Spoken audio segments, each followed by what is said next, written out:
Merci beaucoup d'être présent aujourd'hui pour répondre à ces quelques questions. Merci de m'accueillir. Est-ce que d'abord vous pourriez vous présenter rapidement? Oui, je m'appelle Jules, je suis le batteur de Ligne 10. Ça fait à peu près, moi ça fait 15 ans que je fais de la batterie. Je suis technicien du son, voilà, c'est mon occupation sinon lorsque je ne fais pas de la musique. Ça fait 3 ans que j'ai rencontré Ronan et Loris, le guitariste et le chanteur. Mais finalement on a lancé lancé le projet Ligne 10 comme groupe de musique depuis 1 an à peu près. Et comment du coup vous vous êtes dit on va monter un groupe et faire de la musique ensemble? Ils avaient déjà des projets de sortie, mais quelque chose de très plus intime, quelque chose avec une production à l'aide de l'ordinateur, simplement guitare-voix, des synthés, et puis c'est tout, des batteries électroniques, ce genre de choses. Mais c'est vraiment, ils cherchaient un côté plus live, faire de la scène et puis une approche plus rock aussi. Et on s'est joint au projet, moi, Julien et Colombe, à peu près au même moment. Et on a eu à peu près les mêmes idées de ce qu'on voulait faire. Et puis en arrivant ensemble, finalement, on s'est dit que, chacun a ajouté quelque chose à sa manière, quoi. Trop bien. Et du coup vous êtes combien dans le groupe? On est 5. Ok. Voilà. 2 guitaristes, dont un chanteur, un bassiste et une pianiste et moi. Voilà. Ok, trop cool. Et du coup Ligne 10, pourquoi ce nom de groupe? À l'origine, c'est parce que Ronan et Loris se voyaient pour faire de la musique avec un autre musicien. Lorsqu'ils ont commencé leur projet, c'était comme ça. Et donc c'est sous ce nom qu'ils ont sorti leur premier projet. C'est parce qu'ils se retrouvaient en fait sur la ligne 10 et ils n'avaient pas spécialement d'autres... Voilà, c'était aussi pour honorer un petit peu la ligne la moins empruntée de Paris. Voilà, un nom finalement n'a pas forcément tant d'importance que ça, tant que la musique finalement... c'est ça le cœur finalement de ce qu'on veut transmettre, puisque le nom en fait est porteur d'assez peu finalement de sens. Et du coup, vous êtes quand même nombreux dans le groupe. Est-ce que vous avez chacun des rôles définis pour tout ce qui est dans la création, donc l'écriture, les prods? On essaye de varier un petit peu ces choses-là justement. Loris arrive vraiment avec la base, le cœur finalement de la musique. Il arrive souvent, disons quasiment tout le temps même. Et puis on ajoute finalement nos touches et nos propositions finalement en composant. Et pour les paroles, ça peut être aussi souvent Loris, puisque c'est lui qui va les chanter aussi. Mais on est toujours ouvert à pouvoir ajouter des choses voilà, et d'être à l'écoute.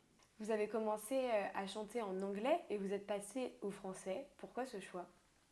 Je pense que il n'y a pas forcément... Je pense que c'est une question d'aise déjà.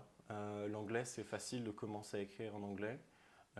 Mais ça peut manquer parfois pour une question de maîtrise de langue ou de vocabulaire, comme finalement de sens. La langue maternelle finalement peut avoir plus d'impact au bout d'un moment. Mais on y revient de temps en temps aussi à l'anglais. C'est pas non plus une langue qu'on oublie. Ok. Et du coup, vous avez déjà fait quelques scènes. Oui. Est-ce que vous avez des rituels avant de monter sur scène? Des trucs que vous aimez bien faire? On a des rituels.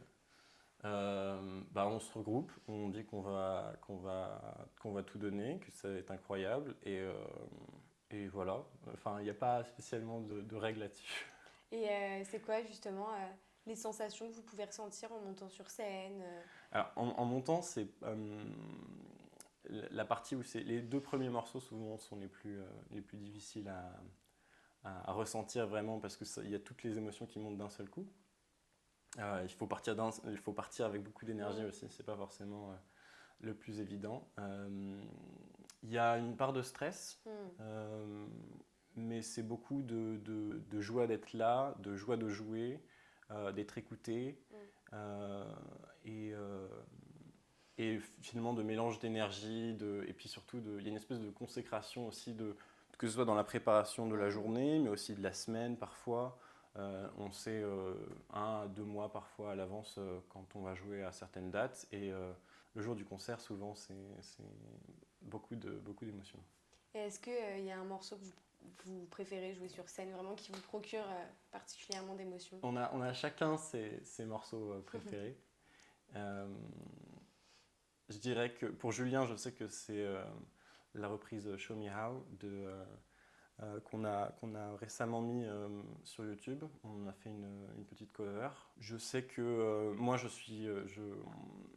ça change pas mal, mais les morceaux qui ont tendance à être plus rock, que ce soit dans les nouvelles propositions qui arrivent prochainement, c'est un vrai plaisir de les jouer. Mais en fait, très peu sont sortis actuellement de celles qu'on compte. Voilà. Et on a un EP en préparation et la plupart des morceaux qui nous tiennent vraiment à cœur aujourd'hui sont plutôt dans l'EP qui arrive. Et du coup, cet EP, il est prévu pour quand? Ce sera dans l'année, mais on attend encore de pouvoir trouver un studio qui nous correspond. Voilà, c'est pas forcément évident. On a fait plusieurs essais déjà dans les studios. On attend d'avoir vraiment quelque chose qui nous correspond pour se lancer dans la création complète de l'EP. Et tu parlais de covers tout à l'heure. Il y a quand même beaucoup de covers qui sont bien travaillés, etc., artistiquement parlant. Est-ce que c'est vous qui avez toutes ces idées-là ou vous vous êtes accompagné aussi au niveau du graphisme? Non, pour ce qui est du... Ah, vous parlez des images? Oui, des images. Oui. Non, c'est Loris s'en charge, il est très bon pour ça. Et Colombe fait les vidéos de promotion voilà, pour retracer un petit peu l'expérience de l'année ou même le quotidien finalement, que ce soit au travers des concerts, des passages qu'on a dans le métro. Voilà, il y a un petit peu de tout. Ok, parce que du coup, vous jouez dans le métro? Oui, on est depuis octobre, on a passé donc un casting pour être musicien du métro. Ok. Voilà. Et donc on y joue de temps en temps pour faire parler, pour s'entraîner. Enfin, c'est tout un... On a fait pas mal de reprises justement pour voir un petit peu ce que les gens aimaient bien. Ouais, c'est une très bonne expérience. Voilà. Et est-ce que vous jouez dans les stations de la ligne 10 du coup? Alors on a prévu de le faire. On voulait le faire fin 2025 finalement. Ça attendra un petit peu, mais c'est prévu. Voilà. Trop bien. Et du coup, ça permet de vous faire connaître un petit peu ça marche bien ou pas? Ça marche. Les gens suivent de temps en temps. Voilà, ça dépend aussi des périodes. Disons qu'en fait, il faut trouver où aller et à quelle heure jouer. Et tout ça, ça demande quand même plusieurs essais. Et surtout, vu la quantité de gares dans Paris, c'est pas forcément évident de savoir exactement où jouer à chaque fois. C'est sûr. Du coup, on va bientôt vous retrouver sur scène à l'occasion de première scène le 15 mars. Oui. Quelles sont vos impressions? Est-ce que vous avez hâte? Bah oui, absolument. Oui, ça va être top. Enfin, merci de nous accueillir. Et qu'est-ce qu'on peut vous souhaiter pour la suite pour votre groupe? De continuer à prendre du plaisir. Je pense que c'est le point important. De chercher absolument à obtenir une direction artistique qui nous convient. Voilà, peu importe si elle évolue, il faut... Et puis de pouvoir trouver un endroit où enregistrer, je pense que c'est ces points-là. Et enfin, est-ce que tu as un mot pour convaincre le public de venir vous voir sur scène? Si vous aimez le rock ou la musique avec de l'énergie ou de l'indie, quelque chose qui varie un peu les styles, qui peut surprendre, mais surtout jeune, dansant, n'hésitez pas à venir. On a de l'énergie, on a envie d'en donner en tout cas. Et puis j'espère que ça vous plaira. Merci beaucoup d'avoir pris le temps et rendez-vous très bientôt. Voilà, le 15 mars.